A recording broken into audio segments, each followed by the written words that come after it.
deals with devil worship and satanic beliefs. It contains explicit scenes and descriptions of violent crimes and rituals. Because of the program's theme and controversial subject matter, parental discretion should be exercised. You have to give a blood sacrifice to Satan. It's supposed to keep you protected. It's supposed to keep you pure. They said that if we told that the devil would come and kill our parents. It doesn't matter if you believe in Satan. It doesn't matter if you believe in demons. What's important is to know that there are people out there that do, and they're willing to do anything to accomplish their goal. Satanism is more than a hodgepodge of mysticism and fantasy, more than a Halloween motif. It's a violent impulse that preys on the emotionally vulnerable, especially teenagers, often lonely and lost. It basically started out like the killing of animals. Then there's always the heavy metal music, and drugs don't help. It attracts the angry and the powerless, who often sink into secret lives. They asked me if I had ever thought about killing somebody just to watch them die, and they asked me if I would like to join a satanic cult. Possessed by an obsessive fascination with sex and drugs, and yes, heavy metal rock and roll. Satan's child. Often Satanism seems to be a personal psychodrama, a kind of license for strange, sometimes violent behavior. A bloodbath would be a cleansing and a purification of a planet that has been dirtied and degraded for too long. Sometimes it's just half-baked mumbo-jumbo and scrawled symbols, but other times it goes deeper, deadly. Tommy died as brutally as his mother did, but at his own hands. I loved him dearly, but he also took my wife who I loved. Satanism goes far beyond teenage obsession. Today there are cults that worship the devil, engage in secret ceremonies, believe in ancient, though bizarre, theology, all of it constitutionally protected, as long as no laws are broken. I believe that hate is necessary in a controlled way just as much as love is necessary. The other face of adult Satanism is violent and fiendish, centered on sexual ritual and torture, frequently descending into the vilest crime of all, sexual abuse of children. He has drawn pictures of child being sacrificed. He's talked about animal sacrifices. He's disclosed molestation. And what of their own children?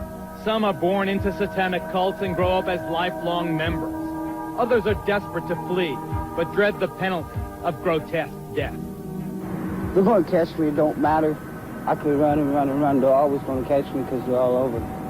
And beyond the mayhem and monsters, it's said that a nationwide network of satanic criminals exists. Start with the warped and wicked Charles Manson. It's everything that human beings don't understand. It's all their fears. It's what they're not sure of. You dig what I'm saying? Satan to me would be God. Or the demented son of Sam killer David Berkowitz. These and others, purportedly linked to the devil worship underground. Here's Satan. Here's Satan. Here's Satan. It's all over the United States and probably all over the world because it's just something that people are experimenting with now. Impossible to measure, easy to doubt. The very mention of it invites ridicule. Come out. No, I won't let her go. No. Often the choice is to avoid confronting it, ignore it, find other explanations, or laugh it off. That is not the choice we have made tonight. We have chosen to ask why.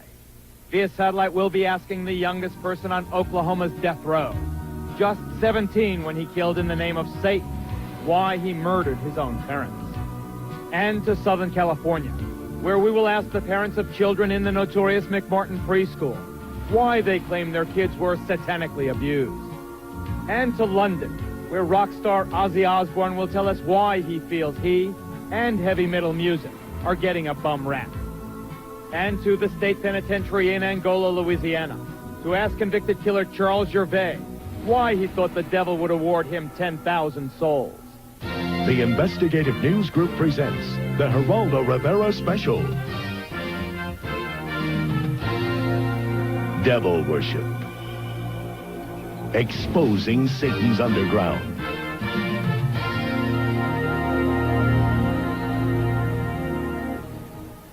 Whether a Satan exists is a matter of belief. but we are certain that Satanism exists. To some, it's a religion. To others, it's the practice of evil in the devil's name. It exists, and it's flourishing. Members of our studio audience tonight will attest to that. They are friends and foes of Satanism, devil worshippers and law enforcers, experts and victims. They'll help us understand this force that exalts evil and darkness. We'll be asking why. Why does it exist? And why does it appeal to so many vulnerable people, especially the young? Now, the very young and the impressionable should definitely not be watching this program tonight. This is not a Halloween fable. This is a real-life horror story, and it will give small children bad dreams. As for teenagers and their parents, we hope you are watching, because it's teenagers who are most likely to fall under the spell of this jumble of dark, violent emotions called Satanism, and in some cases, to be driven into committing terrible deeds.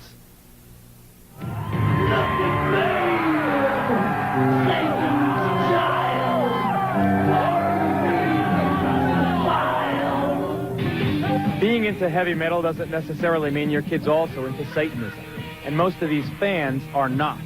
But there is an undeniable connection between obsession with the really hard stuff and the occult.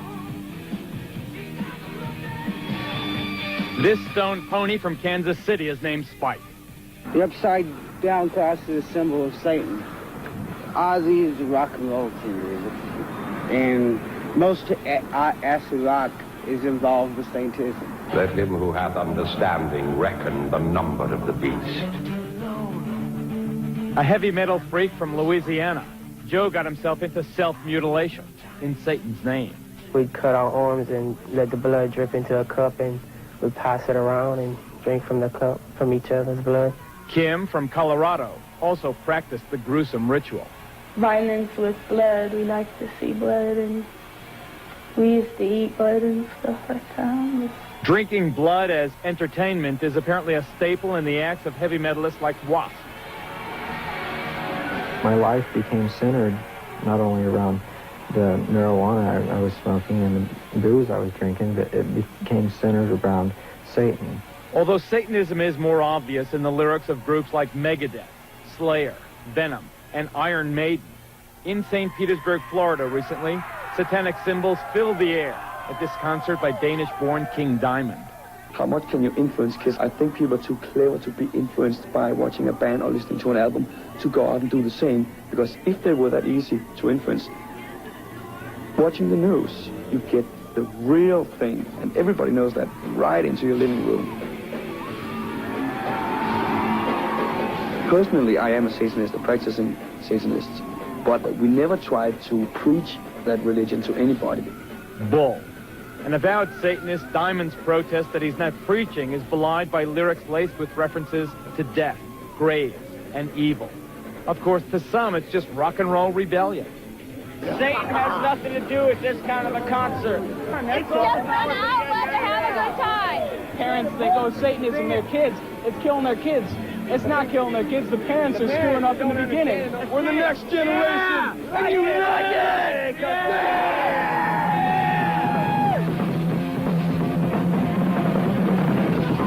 Whatever the connection, there is no doubt that teenage satanic activity in this country is increasing dramatically.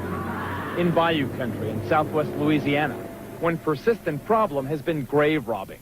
So what do they take out of these tombs? They take out the bones, okay, especially on the older type grave sites as this, because our understanding is that the right little finger has something to do with their culture, and they make a necklace out of them and they wear them. A necklace out of the right knuckle? The knuckle? right knuckle. And the graffiti is no longer John Loves Mary. Death chamber, the point of no return, this says.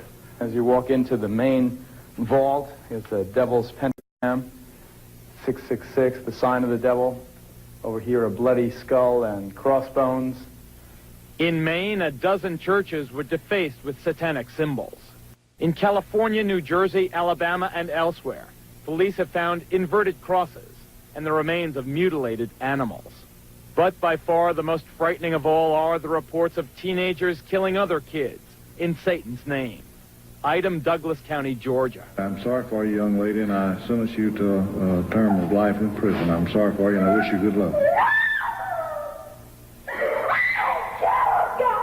Remove her from the courtroom, Mr. Sheriff. 17-year-old Melissa Ernest and two other teenage members of her coven admitted drinking her 15-year-old victim's blood, then dancing around her still warm body. Now listen to this report from a small town in Maine. Yesterday's conviction of Scott Waterhouse for the murder of 12-year-old Giselle Cody may finally bring an end to talk of a satanic cult in the town. Item, Long Island, New York. Police arrest 17-year-old Ricky Casso for the ritual murder of 15-year-old Gary Lowers. Casso gouged out his victim's eyes. As we've seen, the level of violence in these crimes committed in Satan's name is often appalling and savage, brutal enough to shock even hardened police officers. Detective Paul Hart thought he had seen everything. Then this veteran New Jersey officer saw how a suburban teenager murdered and mutilated his own mother. I believe that evil will once again rise and conquer the love of God. If this pact is to your approval, sign below. Just barely 14 years old, Tommy Sullivan had written this contract with the devil before he butchered his mother with his Boy Scout knife. The murder took place in the basement of the Sullivan family home. As we came down here, we found Mrs. Sullivan laying on the floor just about in this area here. Describe the condition of the body. It appeared that her throat had been cut and a good portion of her face had literally been slashed away. Tommy died as brutally as his mother did, but at his own hands. What did Tommy then manage to do to himself? What wounds did he inflict on himself to kill himself? His first self-inflicted wounds were a series of wounds to his wrists. 3, if I remember correctly, deep enough to actually sever the arteries and the tendons in his arm, enough to snap back his wrist. And after doing that, he literally slit his throat from ear to ear with this 3.5-inch knife from the windpipe all the way back to the spinal column, and to the point of almost taking his head off. Understandably unable to live with the gruesome memories in their family, Tommy's father and younger brother have moved out of state. Do you think you can ever find it in your heart to forgive your son? I don't know. I loved him dearly. But he also took my wife who I loved. How could this happen here? To a nice boy from a good Catholic school and a fine middle-class family. Sure, he was obsessed by the symbols. This is what his room looked like on the night of the murder and suicide. But heavy metal is not answer enough. You're a veteran of Vietnam. Had you ever seen anything that brutal? Certainly in an area like this, in a town like this, in a neighborhood like this, you don't expect to see that type of violence. And it was brutal. It was brutal, and there's few of us that will forget that. Nor do you forget these drawings Tommy made just before he killed himself. But you continue to search for the reasons. What made Tommy? What made the others do it?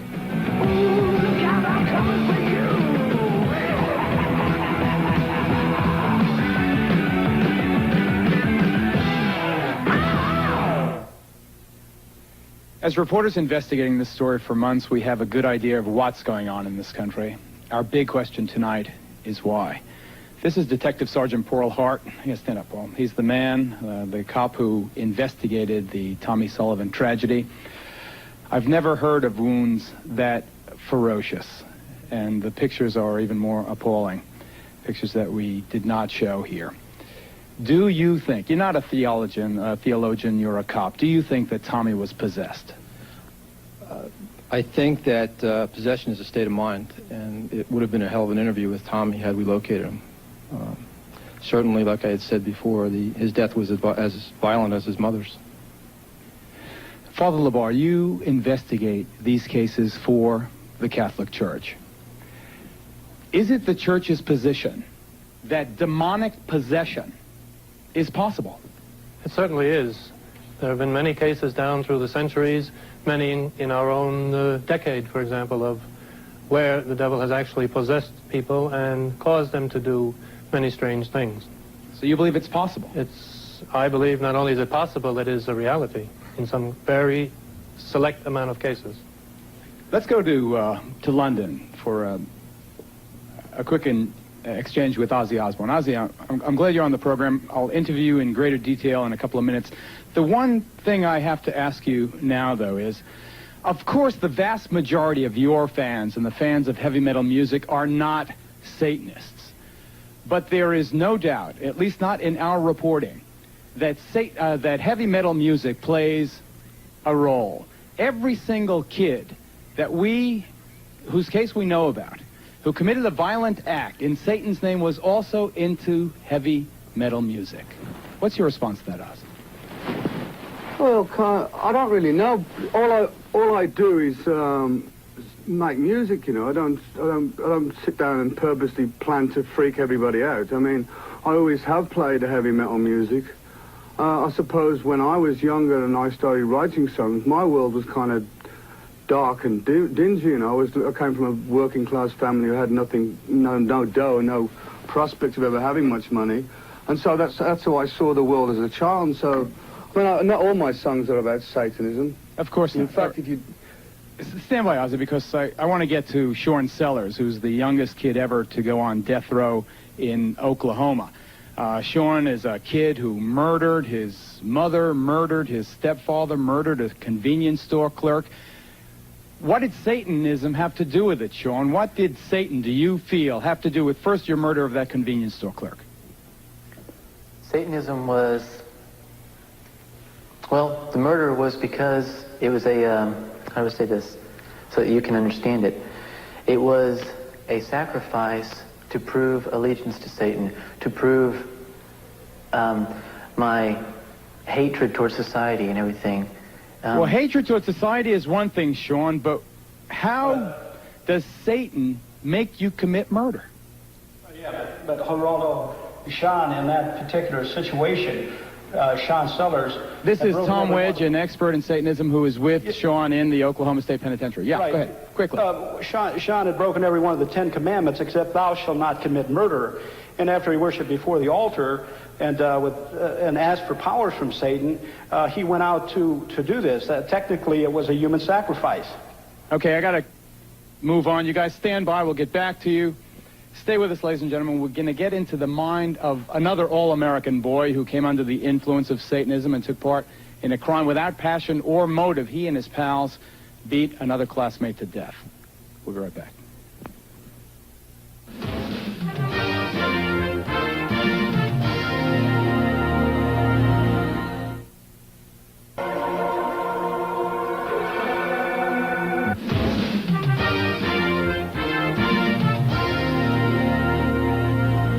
As you may have heard, we faced a much publicized dilemma in putting this program together. Many of the things about Satanism are offensive, and putting on an offensive television show was not our aim, so the most gruesome scenes have been left out. Now, what we've kept is strong. We think it's strong enough to get across an effective warning. Satanism can be cause for concern. Its roots are anywhere. Its roots are even in the very heartland of this country. Take a look. Carl Junction, Missouri. A town of about 4,000 souls in the heart of the Bible Belt, where people believe in God and the devil. Periodically, satanic graffiti and some mutilated animals turn up, causing alarmists to cry that satanic cults are operating in the area. Those charges were routinely discounted until a group of students from this high school shocked the entire nation. Late one night last December, 4 teenagers who had been dabbling in Satanism carried baseball bats, a cat, and a length of rope to an isolated spot near their small town here in Missouri. By the time the night was over, the cat had been mutilated and one of the boys beaten to death by the other 3, who then dumped his body in a well. One of the kids who did it, Pete Rowland, is now serving life sentence without parole here at this maximum security facility in Fulton, Missouri. The other 2 boys, his classmates, were also sentenced to life. Have you ever been Here in the first interview since the murder, Pete Rowland talks about the satanic elements of the crime. What was it about Satanism that attracted you? Power. Just, you know, with power comes money, comes girls, just the feeling of people looking up to you, popularity. You're a good-looking guy, smart. Wouldn't you have those things anyway? It just seemed easier through the devil. The devil was the spur for this murder, which Pete confessed on this never-before-seen police videotape. Yes. Go ahead and show us what you did. Okay. I got over right through here, and I grabbed the over hand, and I pulled him through to right here. We told the victim, and he was still moaning a little bit and going, like kind of like that. About this bad here, Pete. Okay, this is the bat that I threw. This is the third bat. Quite a bit of blood and hair on this thing. You can see a lot of hair on the end of it. Who all hit him? Me, myself, Jim Hardy, and Ron Clement. It basically started out like with the killing of animals. Then there's always the heavy metal music, and drugs don't help. Sometimes I didn't feel like I was the master of my own body. Like something else kind of took over with inside of my mind. What took over? Just the violence, the devil, lust and greed for drugs, for money.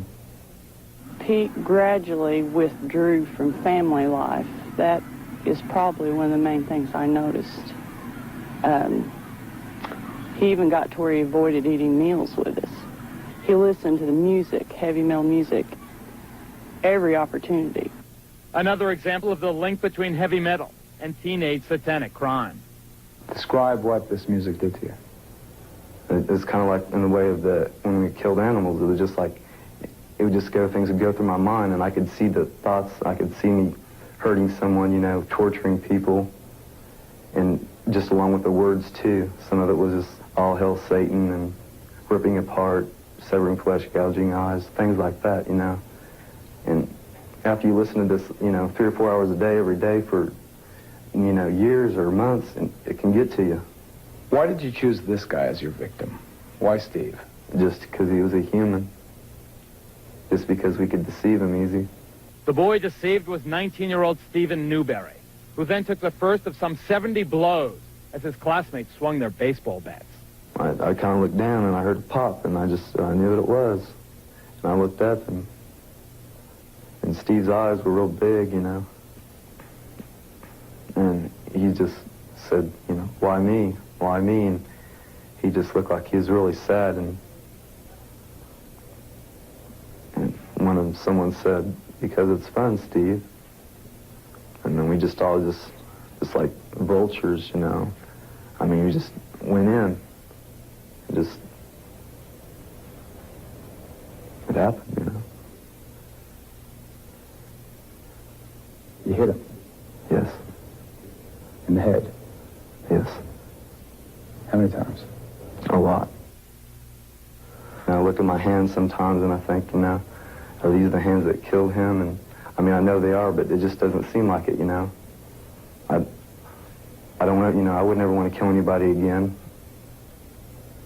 I mean, right after we did what we did, I felt real empty inside. I felt like I could never love again, I felt like a zombie.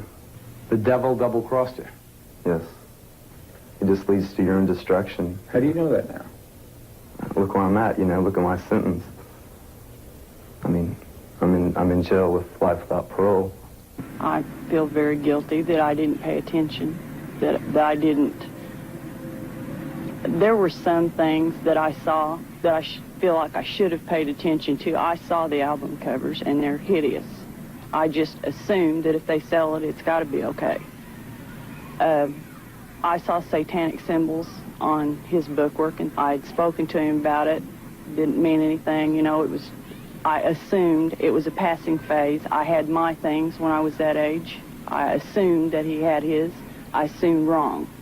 And I would advise anybody, if they see anything like that, to look into it. Don't ignore it. It doesn't pass. It's just something I'll never get over, ever. Parents, heed the advice of Pete Rowland's mom. Pay attention. Satanism is not a harmless fad or a passing phase in some of these kids' lives. Ozzy? Yeah? I know that your lyrics are less excessive than groups like Slayer or Venom or Iron Maiden or some of the others, but still, for some reason, maybe it's because you've been around for so long, I see tattoos of your name on some of these, teenage devil worshippers' arms. Wherever I see devil graffiti and satanic graffiti, I see your name also. Do you feel a sense of responsibility, Oz? The only responsibility I feel is the fact that I'm a true musician of what I play. I don't want to make anybody start doing all this devil worship crap, because that's not my intention. Although I have sang on a few songs about the devil, you know, that's about it. You know, I don't want anyone to harm themselves. What about the issue of responsibility? What about the whole thing about guilt? Do you feel responsible? I don't feel guilty. I feel kind of persecuted by everybody because I'm not a bad guy. My intentions are not to harm anyone. In fact, it's directly the opposite. Like when people come to my concerts, I want them to have a good, fun evening out, you know. And it seems to me that a lot of people judge the book by the cover more so, and they write things about me where they don't even know what they're talking about, you know. Well, there are lots of people out there, lots of people here in our studio audience who have a very different point of view. We'll get to them coming up next. A look into the dark soul of Satanism. Stay with us.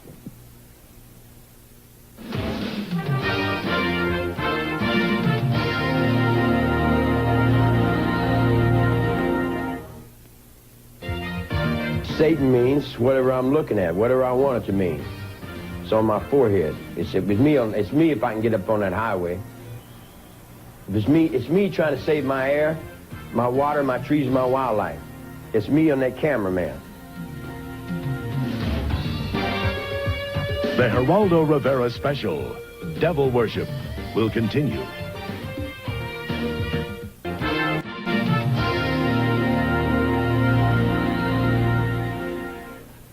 Once again, a warning about some tough language and descriptions in a report that we'll have for you in just a moment. Let me introduce you first, though, to Zena LaVey. Her father, Anton LaVey, is, I guess, the founding father of Satanism in this country. Founding it about 25 years ago, Zena? Yeah, approximately 25 years. Can you tell us with any certainty how widespread the religion of Satanism is in this country or around the world? Well, the religion is worldwide. We have members just throughout the world, and it's a legitimate religion. It's perfectly within it's legal. But how many people? Hundreds, thousands, tens of thousands, hundreds of thousands? Hundreds of thousands, I can't say. Thousands, easily. What is it, Dr. Aquino? Dr. Aquino, the high priest of the Church of Set? Temple of Set. Temple of Set, also a colonel, interestingly enough, in the United States Army. What is it, this Satanism? I think that there is some confusion tonight because this same term means something different to Satanists than it does to Christians in the United States. By our own standards, the people who you've shown in these film clips would not be Satanists, either present or in the past. Rather, they would be the failures of a conventional religion. I appreciate your opinion. What is it, sir, then? What is Satanism? Well, originally the Church of Satan, when it was founded, was composed not of people with a hatred for Christianity, but of people who, by and large, were agnostics and atheists, because they felt that the institutions which had arisen around Christianity had failed in their moral commitment. So Satanism itself became an emphasis on rational self-interest and on taking responsibility for your own intellectual and ethical decisions. Rational self-interest, you call it? Yes. Okay, one thing we do know that Satanism has in common with other religions is the belief that the devil can inhabit your body. Remember the movie Exorcist, the film? It dealt with ridding the body of Satan in a ritual called exorcism.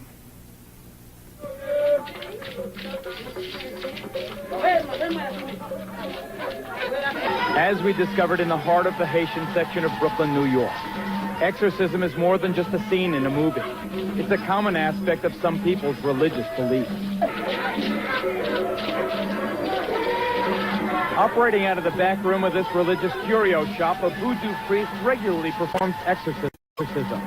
This one on a woman whose persistent stomach pains were thought to be caused by the devil inside her. I know you've been possessed by the devil for so many years.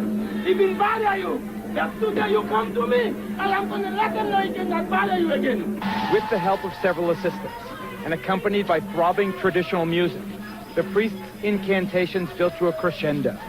Then, in a moment of almost sexual release, the devil was purged from the patient. The chicken in death. The chicken take all the malady, all the sickness away from you. In every way, Southern California is a very long way from the heart of Brooklyn. But at the church of a preacher named Roy Masters, exorcisms of the devil appear just as sincere, far out, and dramatic.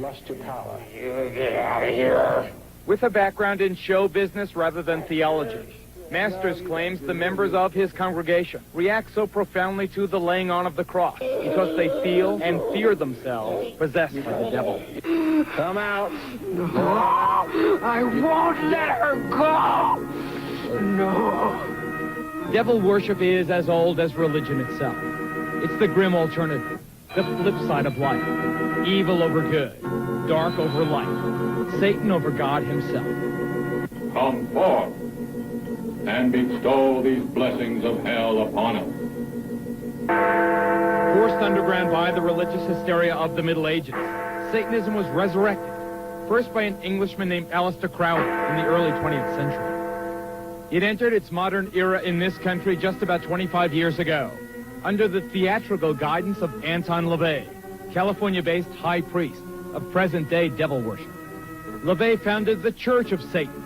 Now, despite its preachings of evil and hate, the church and its offshoots are constitutionally protected religions. I believe that hate is necessary in a controlled way just as much as love is necessary. LaVey penned the best-selling Satanic Bible. It's the handbook of devil worshippers everywhere. And for a time, he was considered chic enough to attract the attention of Hollywood. After working together on a film, LaVey made Sammy Davis Jr. an honorary member, while the late Jane Mansfield was for a time among LaVey's most passionate followers. Most of the people that are in my group are professional people, they're business people, they're people that are from very responsible walks of life. Contemporary Satanism relies heavily on bizarre and sometimes bloody ceremonies. One of the ugliest, yet apparently most common rituals in devil worship is the sacrifice of animals, often involving the removal of organs and the draining of their blood in elaborate ceremonies. Well, a series of cattle mutilations on this Louisiana farm has sent the shiver of fear through this entire community. Show me the evidence that this was some kind of ritual. Oh, this hole right here and the tail, they cut the tail off. The same thing with the ears. They cut the ears off. Right. So you two have no doubt that your animals were used in some kind of ritual. Right. Yes. All the blood was gone out of them, too. Every one of them, the blood was drained. No blood, no insides, eyes pulled out, everything. I'm begging for something to be done. I'm scared. In response to the animal mutilations and other mysterious and unsolved crimes in this area, the local fundamentalist church held an extraordinary service. There's been a lot of questions about, are there any witchcraft, occultism, Satan worshipers in the area? And the answer is obviously yes. The only way to deal with Satan, which is spirit, is by way of spirit. The preacher asked his flock to protect themselves with their faith, but some chose a more down-to-earth method. Brother Blunt, I believe in the Lord, and I believe in you. But I'm still going to carry my gun because I'm scared. In our investigation, we discovered that some of Satan's soldiers are also high-ranking officers in the United States military. Here at San Francisco's Presidio Army Base, for example, Lieutenant Colonel Michael Aquino led a double life as a satanic high priest. The colonel's cult is listed in the San Francisco telephone book, and his phone answering machine boasts of his affiliation. This is the Temple of Set. The temple is the only international satanic religious institution fully recognized by the United States government. Indeed, the Army does officially recognize Satanism as a legitimate religion and supplies chaplains with this guide for ministering to the satanic soldier. Yet unofficially, some charge that Army bases have become sanctuaries for devil worshippers. Just last month, under a full moon, I took a midnight tour of the Presidio grounds with police investigator Ed Abanovsky. Are you saying that there was a satanic cult active right here on the Army base? Yes, we believe so. There's evidence to substantiate that. they had satanic rituals going on. There's an altar in there, and all of the graffiti on the wall would indicate that. Let's see if I can see it. How'd you find this place? This is a fortification during World War II. During World War II, where they had gun batteries. I can see a pentagram painted on the wall. I can see the words Prince of Darkness. On this wall, I see several inverted crosses and other obvious satanic ritualistic paintings or symbols. Joseph, we've agreed to conceal your identity, but you are an officer in the United States Army. That's correct. And you were an officer in the United States Army during the time you were a member of this satanic organization. Yes. Did the authorities at the Presidio know that a satanic organization was active on their base during the time that you were a member? They were very much aware of it, yes. The present base commander, Colonel Rafferty, says that today, at least, I know of no satanic activities whatsoever in this area. Satanism may be a constitutionally protected religion, but similar to another recent case at the United States Military Academy at West Point. Here, charges surface connecting ritual child abuse at the Presidio Daycare Center to the devil cult. It was here, parents and others allege, that as many as 60 young children were ritualistically abused by soldiers of Satan. What actually was done to the kids? Oral copulation, sodomy, defecation. They were urinated on. The former chief juvenile investigator at the Presidio, Ed Abanofsky, is here. He's now a deputy sheriff in Santa Clara County. Colonel Aquino, we note, sir, for the record, that you were originally implicated in the dreadful charges of child abuse. We note also that no charges were ever brought against you, and presumably you have been cleared. Would you like to comment on why those charges were brought against you?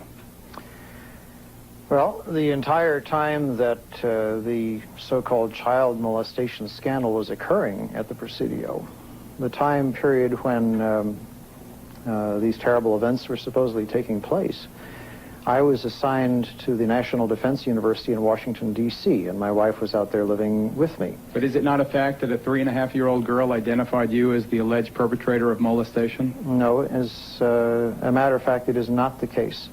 An accusation was made by her stepfather, who was an Army chaplain, speaking on behalf of this child.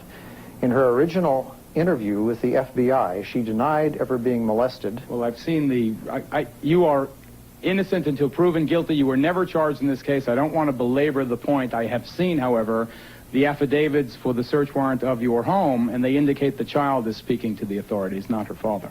This was after she had been subjected to therapy.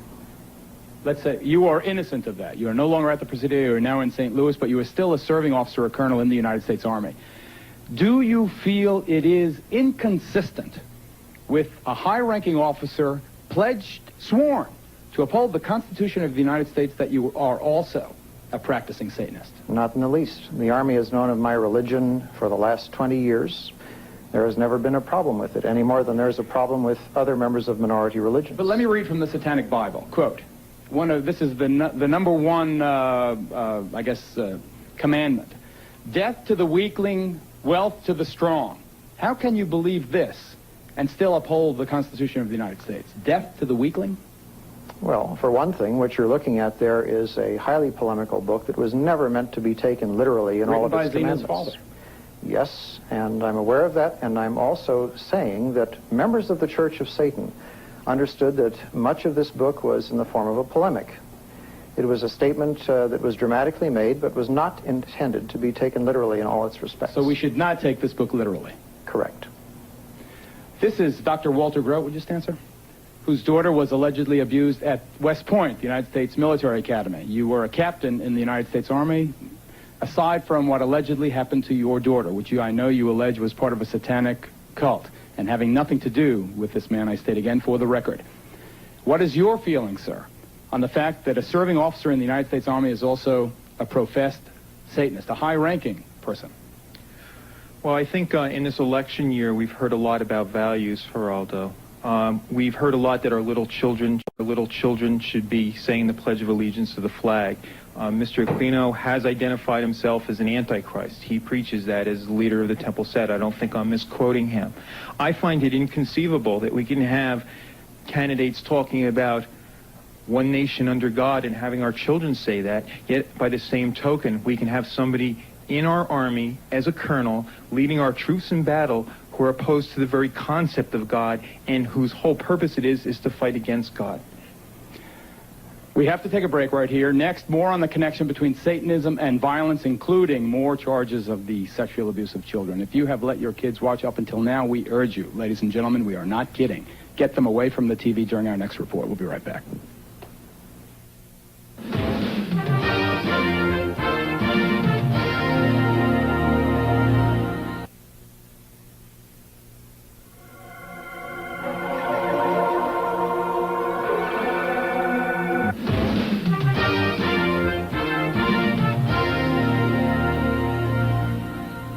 Once again, parents, we urge you to heed our strongest warning about this next report on the abuse of children, the alleged abuse of children, because if the point of devil worship is evil, what could be more evil than this?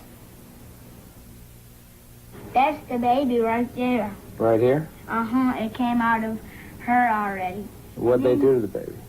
Then David took it and kept throwing it against the wall, and he killed it, and he took it in the house. No, you saw that? Yeah. These are pictures that can chill a parent's soul. They're a symptom that something dreadful, unspeakable has happened to the child. In this case, it's an 8-year-old boy from Grenada, Mississippi. They took us in an old caboose. And they had these things they called Spains. Spains? Yes, Spains. They stuck it up my butt. Who stuck it? David. Your dad? Uh-huh. Ow, did it hurt. 2 doctors have provided medical evidence that from a very early age, this boy has been repeatedly abused. His mother goes further. She claims the sexual abuse happened as part of a satanic ritual. Do you allege your husband was part of a satanic cult? I allege that he was the high priest of a satanic cult. David, the boy's father, has never been formally charged. He's now in hiding. Now, incest is certainly not new, but apparently more and more of it is taking on the dark overtones of Satan. She talked about there being a Satan, and she talked about there being boys that had hurt her. Listen to what this 5-year-old girl from Orange County, California, told her mother her father did to her. Daddy was heading the meeting, and he wore a real-life baby foot around his neck. She says they each drank the blood, and then they all hurt me. Said, how did they hurt you? She spread her legs and pointed to their crotch and says, right here. And it gets worse. According to his family, this severely traumatized 10-year-old boy, also from Southern California, was allegedly molested by a trusted neighborhood minister as part of an ongoing satanic cult. Jimmy talks about having a gun held to his head, about being shown a skeleton, about having to touch the skeleton. He has drawn pictures of a child being sacrificed. He's talked about animal sacrifices. He's disclosed molestation. In the very places created to care for children, in nurseries and daycare centers across the nation, there are increasing reports of ritual sexual abuse. The children of McMartin are still filled with lurid stories of their awful experience there.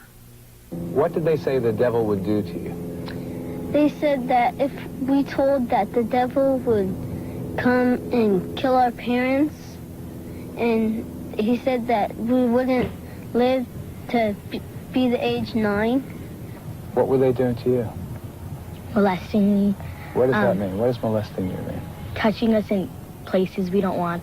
And then they would, threaten us, oh, you don't say a word, else we're going to come to your house and kill everybody except for you, and we're going to send you to the devil and everything. And they would scare us really much. No region in this country is beyond the reach of the devil worshippers. Even here in the heartland of America, stories of ritual abuse crop up. The children you're about to meet were born into it. They say their parents forced them to witness bloody rituals, and even they say to participate in ritual murder.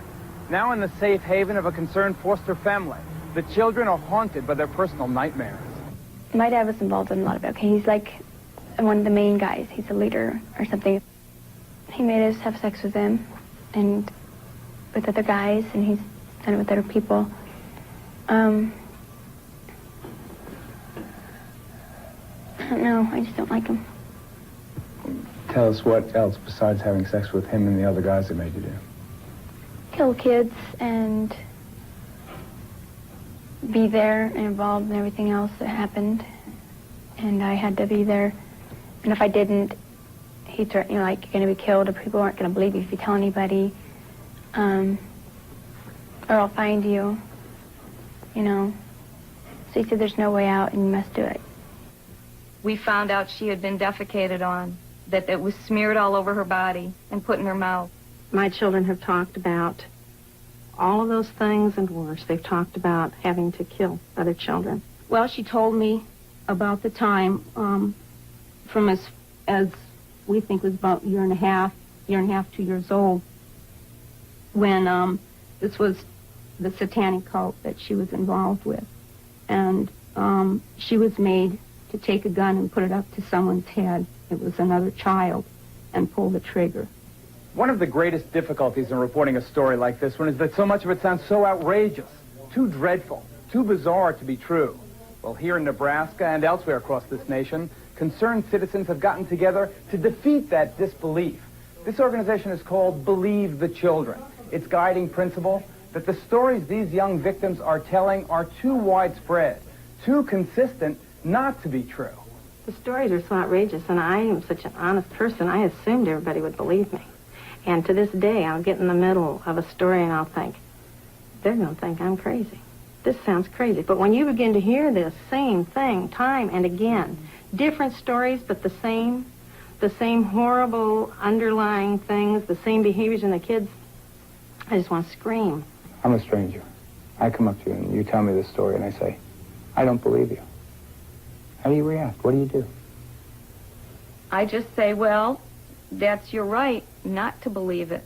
But someday, if you see something or you hear something from somebody else, just remember what you heard from me. If we were lying, I don't think we would come up with such good lies. Are you telling us the truth? If this isn't true, I mean, you can do anything you want with me, but it's true. So sad.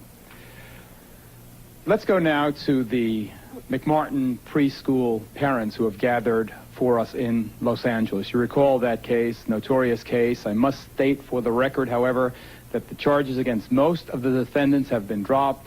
Charges are still pending against 2 of them, however. We know that the parents and the children allege child abuse. What is much less known is that they say it was ritual abuse as part of a satanic cult. Whoever is the designated spokesman there, please tell us why you believe this was part of a ritual cult, abuse as part of a satanic cult. Well, the easiest reason to that question, Geraldo, is the fact when the children started talking, they started talking about robes and candles. They described an Episcopal church. And once they started narrowing that down, you could see that it had to be satanic. It's very important in satanic religions to have a priest because they truly do believe in power. The difference only between Catholicism and the Episcopal religion is almost done. They both use wine, they both use bread, and so on. The truth about Satanism is they truly do use blood, and they mix it with urine, and then they also use the real meat, the real flesh. This is what makes Satanism true, and this is what 1,200 molested kids in the city of Manhattan Beach have told the Sheriff's Department, and it's an outrage that we are where we are with this case, and these poor unprotected kids that have, that's a third of the school system in the city of Manhattan Beach has been molested. We have 8 preschools closed here. This is the child molestation capital of the world. We have more preschools closed in this city than any city this side of Detroit, and I'm not picking on Detroit. You may have heard of a case here in New York recently where last year, actually, a little 6-year-old girl called Lisa Steinberg was murdered, allegedly by her own step-parents. Well, that trial for the murder of that little girl opened here in New York today. There were some shocking developments. The defense attorney stated that in some way the parents, or at least one of them, was a member of a satanic cult. That just today here in New York. We're joined now by Maury Terry, author of The Ultimate Evil. He has been studying this and other satanic cases. Why do you believe the satanic cult had something to do with this case of Lisa Steinberg? Well, in the first instance, Geraldo, the police removed demonology books from the Steinberg and Nussbaum apartment in New York. In the second place, I have seen writings done by Hedda Nussbaum, the adopted mother of Lisa, if you will, in which she admitted that she was involved with a cult on Long Island that practiced rituals and conducted pornography and were involved in child pornography. What's this? Here is Hedda's diary. This is her own diary? This head is appointment book diary from 1983. You can expect to be subpoenaed after this, sir. Yes, and in it you can see here that Hedda was calling deprogrammers, cult deprogrammers, back in the fall of 1983 in order to try to get herself out of this group in Long Island that she had gotten involved with. You have a sketch drawn by Lisa? We found in the Steinberg apartment a sketch drawn by Lisa in her own hand. Look at it, ladies and book. That's drawn by Lisa Steinberg with the satanic pentagram on it and with the descending crescent moon above it. This, I was told, confirmed by a principal involved in the case, that this was the costume that Lisa wore at the rituals on Long Island, and that the costume scared her. I was also told by a principal involved in the case that they put makeup on Lisa in order to make her look more like an adult, and she hated wearing the makeup. The prosecution is trying to present this case as a simple homicide. What I'm saying to you here now is that there is a lot more evidence in this case. The case goes much deeper than is being portrayed as going, and this evidence that we're revealing here tonight should certainly graphically illustrate that fact. We'll be right back, folks.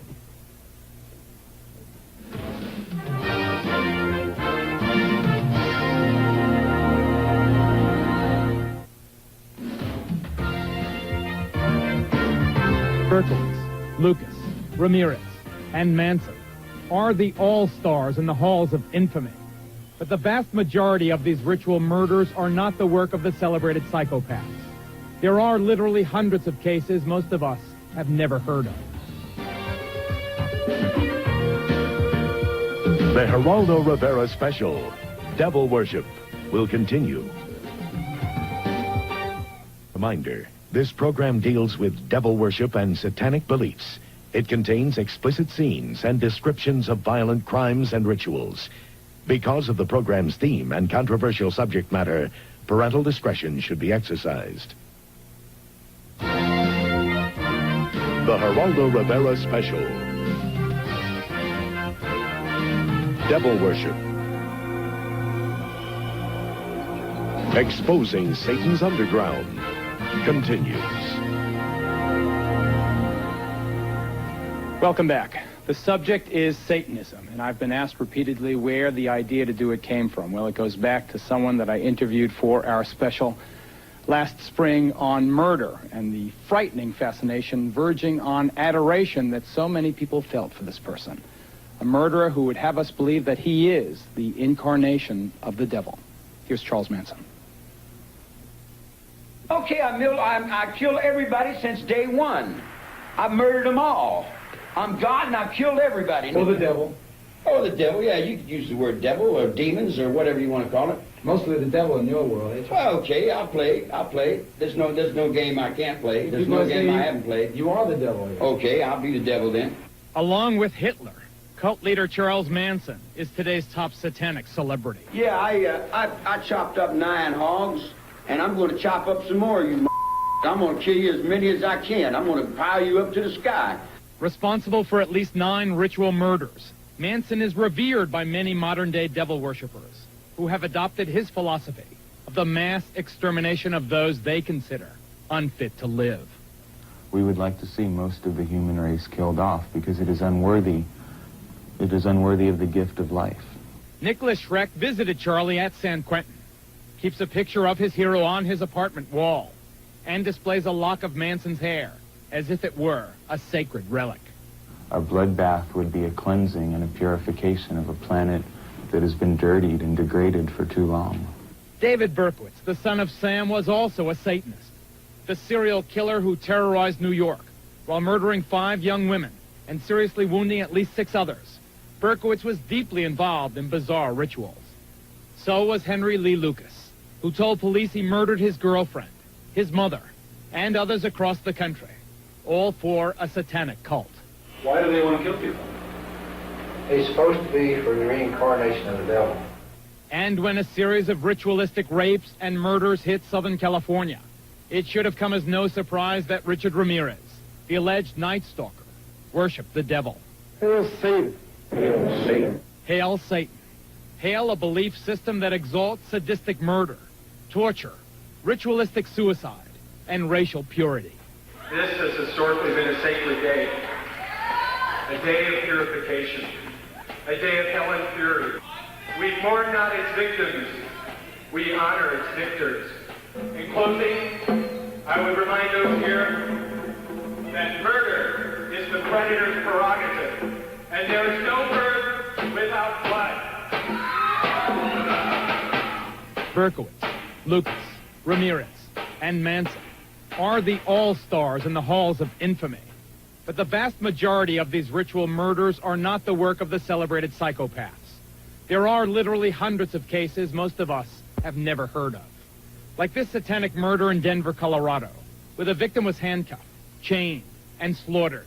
Authorities claim that before he died, the victim participated in drinking his own blood. Or this diabolical example in the city by the bay. Here in a rundown San Francisco neighborhood far from the tourist attractions and the Golden Gate Bridge, a satanic cult committed crimes of incredible brutality. This is the story of that cult and of its leader, a devil-worshipping murderer named Clifford St. Joseph. The body was tucked underneath the front wheels on the curbside, wrapped in yellow blankets and tied with guitar string. What was the condition of the body when you found it? It had a number of unusual wounds on it. One of the most unusual things was a design carved into the chest of the individual. And once we examined it more closely, it was an upside-down pentagram. The Devil's Pentagram, the inverted five-pointed star found on the unidentified corpse of St. Joseph's victim, is apparently the principal signature of Satanists. Like a recurring nightmare, it shows up at crime scenes and in their graffiti everywhere. At St. Joseph's apartment, where this grisly murder was committed, I talked to Ed, a fringe member of the cult, and the state star witness. What was going on in this apartment? They asked me if I had ever thought about killing somebody just to watch them die, and they asked me if I would like to join a satanic cult. Ritual crime was apparently a regular occurrence at this apartment. In this case of torture and murder, the victim has never been identified. For purposes of this case, he was called John Doe number 60. The first cut would be to the lips. That sealed the person's mouth for all eternity. They also poured wax, I guess, in the eyes, and that sealed their eyes for all eternity. They did much more to John Doe number 60, but we'll spare you the details. Caught and convicted of murder, kidnapping, and ritual abuse, St. Joseph and another cult member are currently serving long prison sentences. Ed remains free, although he claims only to have been a reluctant participant in the murder of John Doe 60. He does admit bringing a teenager here to be chained up and ritualistically abused. How can you say you have no guilt when you bring a 17-year-old kid in here, you help shackle him to a radiator, and then participate in his torture and sexual abuse? Well, I never participated in torture, and no torture was allowed of him. You were having sex with a kid who's chained up. What are you talking about? Well, Ricky, first of all, likes that type of sex. What was going on here is a nightmare. Yes, it is. Yes, it is a nightmare. Are there devil worshippers, are there murderers involved in this particular case still at large?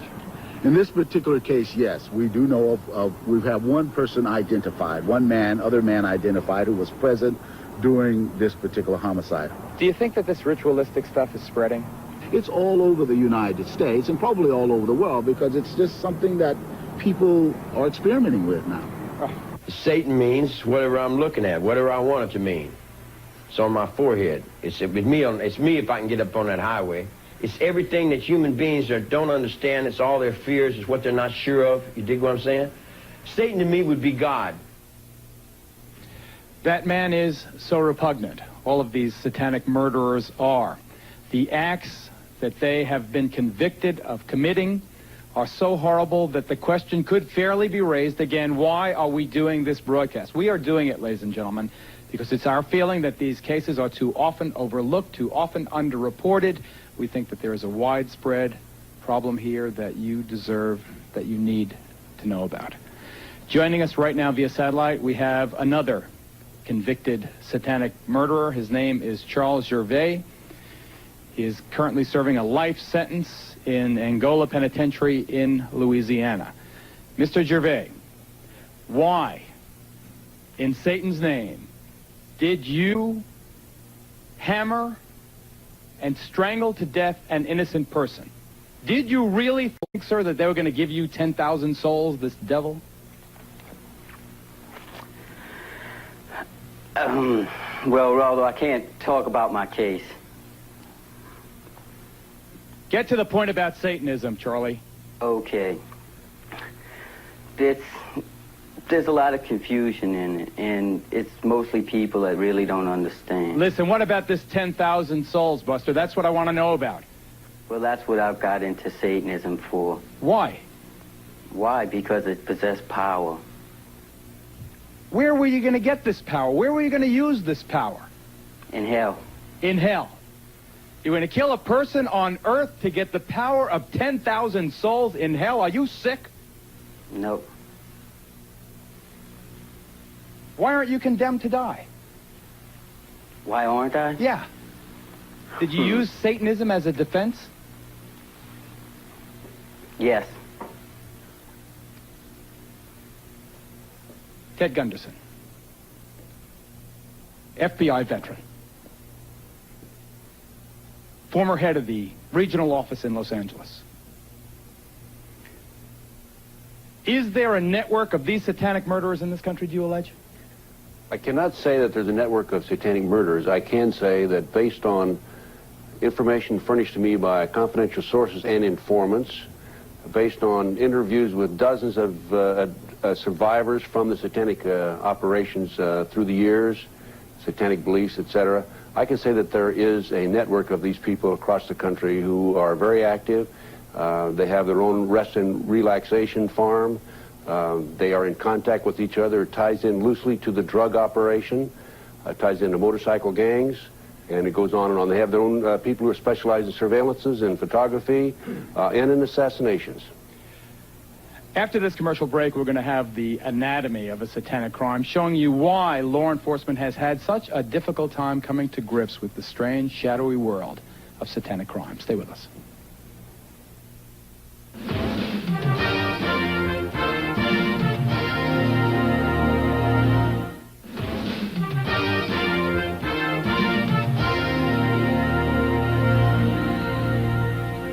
One reason we think you haven't heard more about them is that many satanic crimes are simply not recognized as such. Take a look at this report, please. These ritualistic crimes are everywhere, and yet in most communities they are either overlooked or underreported. There's an example going on right now here in Kansas City that tells us why. In this house, in a quiet residential neighborhood, a series of brutally violent, horrible crimes have been committed, and yet the police and prosecutor in this town seem either unable or unwilling to draw the obvious connection between what happened here and Satanism. All I know is the whole thing was evil. This 22-year-old, call him Jay, escaped from the House of Horrors wearing only a dog collar. For 4 days, he had been ritualistically tortured by a man named Bob Burdella. He took a transformer and hooked it to my genitals and stepped back and took pictures while I'm flopping around. What a sick dog. It seemed to never end, you know.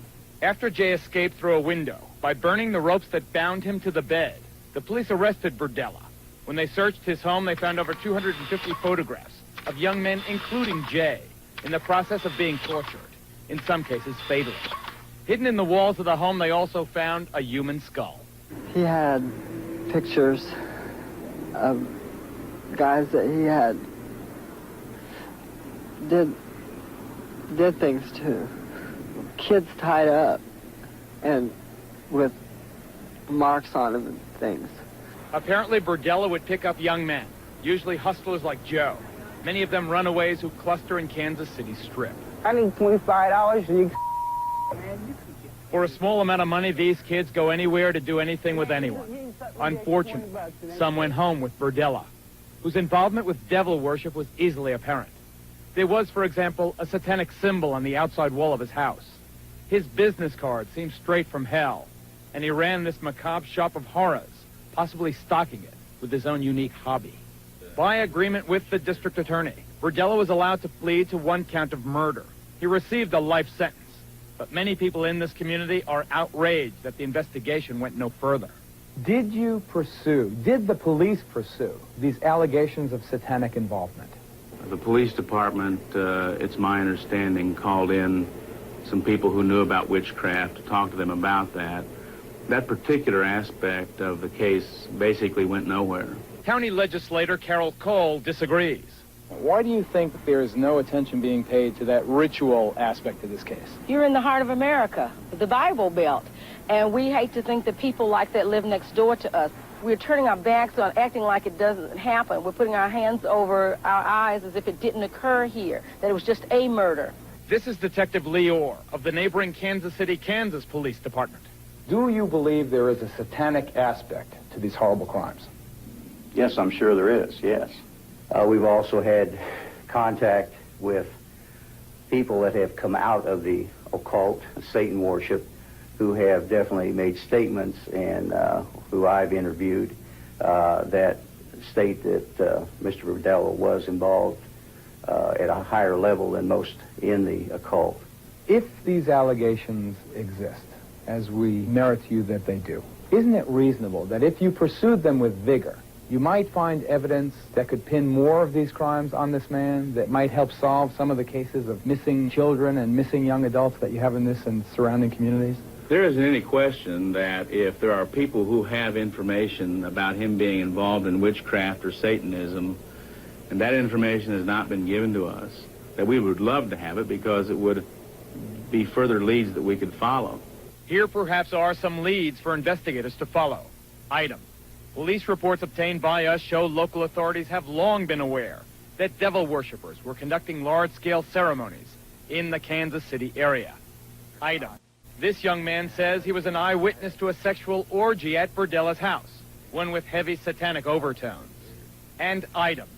This woman claims she met Burdella through her former husband, a high priest in a local satanic cult. We were at a meeting in the area, and he was up on the platform in a throne, which symbolizes that that sacrifice at that particular meeting was for him, was done for him. So he was in an exalted position. He was a VIP. Yes, he was. What happened there at that ceremony? There was a young man killed, a young boy. He was 16 years old. Did you ever tell the police about any of this? No, I didn't. Why? People don't believe you when you talk about these things. People just do not believe these things happen. Remember, aside from the torture and sodomy of Jay, who escaped, Burdella has pled guilty to just one murder, a runaway whose skull was found inside his house. A second murder charge is pending. Yet police sources tell us Burdella is suspected in at least 7 homicides. When they excavated his backyard, they found remains of 3 people. Paul Howell believes his missing 19-year-old son was among them. They found a head right up here, I believe. A skull? A skull right up in this area somewhere. It is one thing for law enforcement to be uninformed. It's quite another, though, for them to refuse to follow known leads. Paul Howell alleges they did exactly that, with the information he provided from his own investigation.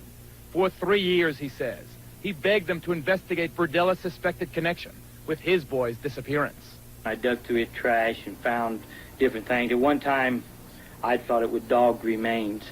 Later on, after the investigation, the police come in 3 years later, I found out that this is the way they said Bob disposed of some of the waste of the human remains. He put them in dog food bags and set them out in the trash. What must it be like to a father to think that his own son was disposed of in pieces in someone's garbage? It's just very upsetting, actually, and want to get even. You want to find everybody that's involved beside Bob and hope that it don't happen to anybody else's kids. It apparently also happened to Harriet's kid, Bonnie's husband, James, who disappeared in 1985. When James first disappeared even, we begged him to do something to go in Burdella's house to get a search warrant for any reason to try to find my son in there, because it had been told to us that he was possibly chained up in the house in there. Photographs of James' tortured, apparently murdered body were among those seized by police. Will you charge Burdella with the murder of James Ferris? That is not something that I can tell you yes or no. Will you charge Burdella with the murder of Jerry Howell? And again, I can't tell you whether or not there will be charges brought against Mr. Burdella or anybody else for the murder of Mr. Howell. Is it possible that by narrowing the focus of the investigation, people who are involved in these awful acts are still free? Yes, there's no question about it. You cannot subdue individuals and photograph them, and you're in the photos by yourself. So there is a great implication that somebody else that participated in this is still at loose, and they're at large in this city, and you're going to be reading about it again in another 12 or 16 months. I hope she's not right, but stand up. This is Detective Sergeant Lee Orr from the Kansas City, Kansas Police Department. You saw him in the video piece. This is retired Detective Michael McKee of the Kansas City, Missouri Police Department. Gentlemen, the Kansas City Star is reporting as late as yesterday that the district attorney in your community is still insisting that the Burdella case of serial murders or alleged serial murders is not related to Satanism, is not a ritual crime. You were one of the first cops on the scene. Do you believe that this case is satanically related? It's my opinion that it is. We recovered a ceremonial robe from the bedroom.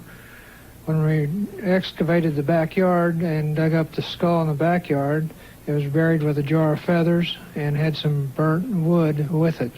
We also recovered numerous books on the occult from the residence of Mr. Burdella. Now, whether these cases are not being treated as ritual crimes because of embarrassment to the community or because it's easier for cops just to prosecute them as simple homicides, we don't know. Coming up next, we have talked in this program so far, and you have heard the words about child abuse. A woman by the name of Cheryl Horton and others tell an even more grotesque story, ladies and gentlemen.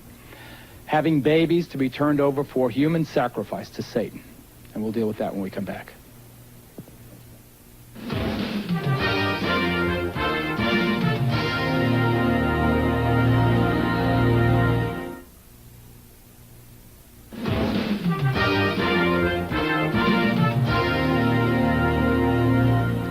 I think sometimes that, ironically, on television, when you give a disclaimer, it has exactly the opposite to the intended effect, and more people tune in than tune out. I'm going to say this as straight as I possibly can. I am begging you, if you're a parent and you've got kids there, that this subject is just too upsetting for your young children. Please get them out of the room or change the station. We urge you to exercise parental discretion. It has been established, as you have already seen on this program, in courts of law now, that human sacrifice is sometimes an element in rituals performed by people calling themselves Satanists.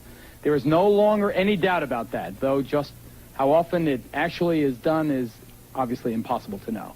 The ideal sacrifice, we are told, apparently requires babies. And there are those people in satanic sex, including mothers who have belonged, who tell of babies being bred for sacrifice. Take a look, please. Read what they do, Guy. They use blood in their rituals, and the blood that has the most power is baby's blood. In the classic horror film Rosemary's Baby, Mia Farrow is drawn into the clutches of a satanic cult and is married to the devil. This is no dream. This is really happening. She conceives the Antichrist, providing the group with a living symbol of Satan to be worshipped and adored. God is dead! Satan lives! As sickening and unbelievable as it sounds, bearing children for use in satanic rituals may really be happening. My daughter, who I named Wendy, was sacrificed at birth with an upside-down cross and then taken outside and buried. My son, they kept and let live till 2 years old, and then he was sacrificed. Michael and I had a son, and he was dedicated to Satan at birth, and at 6 months of age, he was sacrificed to Satan. It is most common for the heart to be taken from the child and offered to Satan. These women say they speak from personal experience. They claim to be breeders, forced by covens to bear children, both as a way for the cults to get new members and to find fresh victims for ritual murder. Did you give birth to infants who were sacrificed? My first two Were sacrificed? were sacrificed. I was told it was the highest honor I could ever do as a woman, was to sacrifice my first two. And you did that? I was so brainwashed, I believed their philosophy. Jackie tells us she was able to escape her satanic cult. Today she helps other women, like Donna, who are trying to break free. You killed your babies? take the skin off. You skin the baby? You take the baby's skin off? Do you feel remorse? Have you told the police? I had to do what I had to do, or I'd be killed like the babies that they made me watch killed, and that they put in my hand. They said, "Obey, or this is you." Jackie, you have some pictures drawn during the therapy sessions by the people who've been through this. Why don't you show me some of them? This picture is a person remembering skinning children and babies and hanging it out to dry. Until skinning them, taking the skin off alive while they are alive, and skin them until they die. And that's how your babies died? They took a little patch about 3 by 4 off of her stomach, skinned her, and said, "We'll skin you all the way if you talk or cry." You learn not to cry real fast. I don't cry. For their part, mainstream Satanists strongly deny these gruesome allegations. Zena is the daughter of Anton LaVey, founder of the modern-day Church of Satan. That's a popular misconception, too, is that children are sacrificed at the altar, or that animals are used for sacrifices. And it's a horrible, horrible misconception. This is real hard for the police because they can never find proof, and that's because the bodies are sometimes consumed for communion, sometimes burnt, sometimes put in concrete. For proof, the women offered a few grisly photos. But as the Satanists are quick to point out, the images of death and decay are impossible to verify. These middle-class housewives that are worried that we want to abduct their children are barking up the wrong tree because we wouldn't want anything to do with their whole mediocre and corrupt lifestyle. Because the charges are so bizarre, most mental health professionals distance themselves from the entire area of Satanism. But here in Denver, Colorado, the Bethesda Psychiatric Institute has become the first in the country to devote an entire department to treating the victims of ritual crime. Can we believe these stories of sacrifice? I believe we need to believe them. They sound bizarre. They sound beyond the capacity of human beings. But the stories we receive are tremendously consistent. Is this an epidemic? I believe involvement in Satanism is increasing. I believe it is present in many communities around our country, and I believe it demands our attention. But somebody is apparently trying to discourage scrutiny. We've talked to therapists who treat ritual abuse victims, and they tell us of the threats they've received. I have direct knowledge of both death threats on a therapist and an attempt to end that therapist's life, which was unsuccessful. Here in Chicago, a group of well-known therapists from all over the country had the courage to share horror stories of threats and intimidation. Therapists have been directly threatened in ways that are quite alarming to them. A patient indicated to me that she wished to sacrifice the child with which she was pregnant. Naturally, I wasn't too enthusiastic about this. Shortly after this occurred, I started to get telephone death threats. One of the things that I would add is that we are now hearing these reports from literally hundreds of therapists in every part of the United States. Someone out there is telling us to back off. Still, the greatest toll seems to be on the women who say that they have bred babies. Babies that were sacrificed for Satan. I will probably have nightmares tonight about it, as I have about my Joey that I have been talking about. I wake up screaming for him now in the middle of the night. I dream that he's lost and I'm trying to find him. Sickening, so incredibly outrageous, so incredibly unbelievable. But Zena LaVey, are these women lying? You have to understand that everything, every single thing you've given as examples of Satanism here are completely from a Christian standpoint. That everything you've put forth as being considered satanic is not considered satanic by my standard or my definition of Satanism. Lying? Well, have the bodies been found? Where are they? Cheryl Horton, who joins us via satellite from Los Angeles. Cheryl Horton, Zena LaVey, Satanist who A, points out that this is not in keeping with her teaching, but B says, where is the proof? Where is the proof? Why is there no proof if what you're saying is true? Hi, Geraldo. There's no proof for a fact of one thing. They burn the bodies. They either do that, they'll chop them up and dump them in the ocean, or they'll pour them in concrete, or they take and they use them for communion and eat them and then make bones out of the tools. Cheryl, listen. These The people stories, are doing let me murders. interrupt you. Cheryl, please, let me interrupt you. The stories dump in the ocean, chop up the bodies, these things, they sound like they can't be happening. Ted Gunderson, respected law enforcement professional, recently or retired now from the FBI, former regional director of Los Angeles. Do you, sir, believe that these dreadful allegations of babies being sacrificed are true? I absolutely believe it, without any doubt. Based on the information that's been given to me across the country by numerous survivors and by confidential sources and informants. Then why don't you name these people and arrest them? Never a name, never an arrest. These women come out of a group and they insist that they know the people in the group, and yet they do not identify these large mysterious cults. Name them and arrest them and get them off the street. Does he not make a valid point? He makes a valid point. The problem with that is, number one, police officers don't believe it. I may believe it. You may believe it. Some people in your audience may believe it. They don't believe it. Number two, if you decide to investigate these people, you have to, number one, handle it from an undercover operation. If you put an undercover operation into effect, then you have, in a sense, your own police officers become involved in these heinous crimes, and they are, of course, become murderers. And in addition to that, if you do decide to investigate these people, there's a lot of work. And many law enforcement officers are apathetic and don't want to get involved. Ladies and gentlemen, you have heard this. The debate here could rage over this issue alone for hours and hours and hours. Michael Aquino is right when he says there have not been any successful prosecutions for this horrible allegation. Ted Gunderson is a sincere man with a good reputation who says that there are difficulties in the prosecution.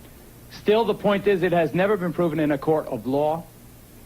Obviously, it needs more investigation, but if these things are happening, then there should be a national task force of federal and state and local cops working together to prove or disprove. Because this is just unacceptable, this impasse.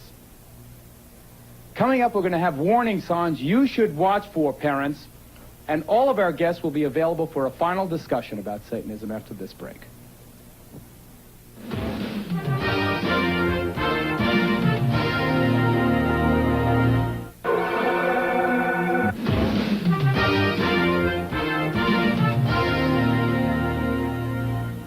Father LeBar, from the point of view of the Catholic Church, is this something Catholic parents, and I'm not singling out the Roman Catholic faith, obviously this affects children of all races, colors, creeds, religions.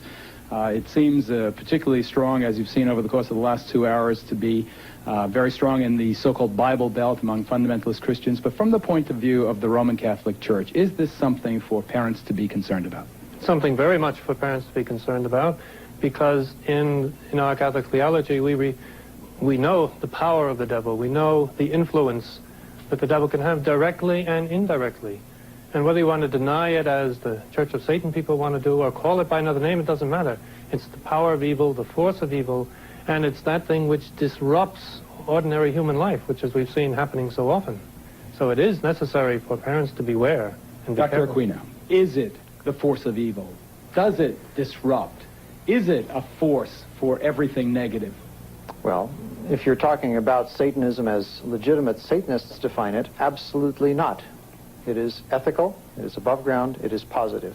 If you are talking about the devil as it is defined by religions such as Father LeBar's, then it is, in fact, a symbol of degenerate behavior, and this is part of our problem tonight. Should we have warnings, sir, the way we do on cigarette packs, for people coming into your houses of worship?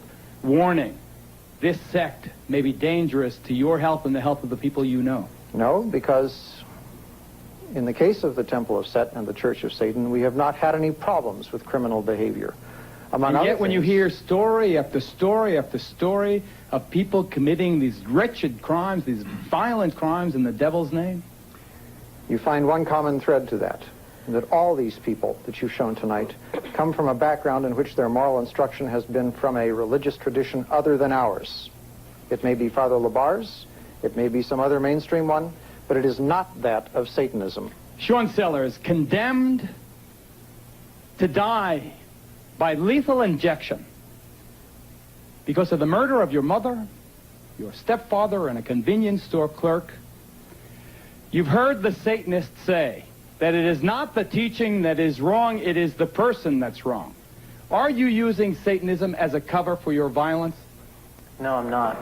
I've heard quite a few, well, I can call them as lies on the show right now. I've heard Dr. Aquino say that Satanism is not, or the ideals that we're talking about here are not Satanism. That is because Satanists believe that good is evil and evil is good.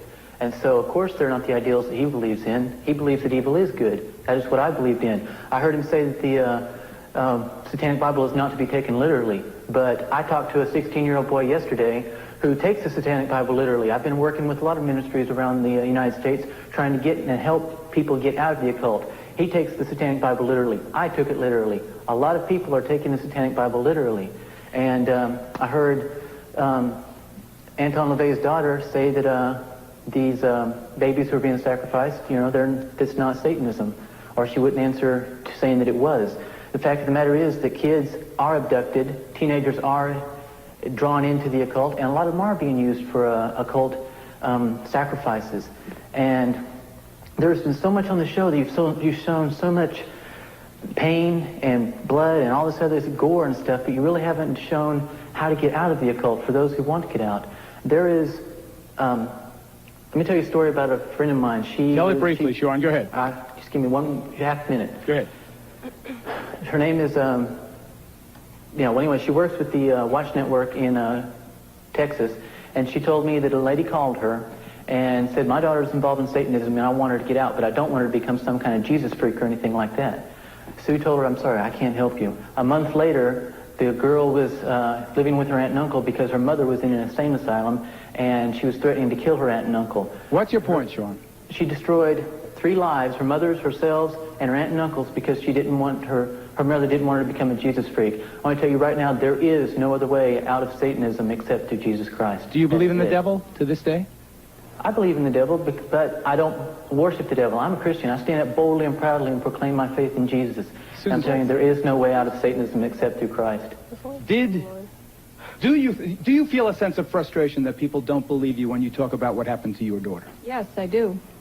The problem with this whole issue is that because the crimes are so heinous, that people don't want to believe that an adult would do this to a child. And I don't know about the Church of Satan or the Temple of Set. I can't say that they had anything to do with what happened to my child. But if you look at a child's behavior, a child who's been ritually abused, there is no way that you can say that these things that they're talking about didn't happen to them. From the nightmares, to the running around the room when they disclose, to the latching on, to the crying and saying, Mommy, Mommy, Mommy, don't go out, because if you go out, they're going to kill you. Threats, intimidation, fear. That's how this happened to my child and children all across the country. And it may have nothing to do with Dr. Aquino or Miss LaVey. All I know is what's happening to kids all over the country. They're being ritually abused. I don't know who's behind it, but it's happening. And parents have to be aware that children are not lying. Police officers have to listen to children. Listen to what they're saying and look at their behavior, because a child cannot talk like you and I, who's been ritually abused. We'll be right back.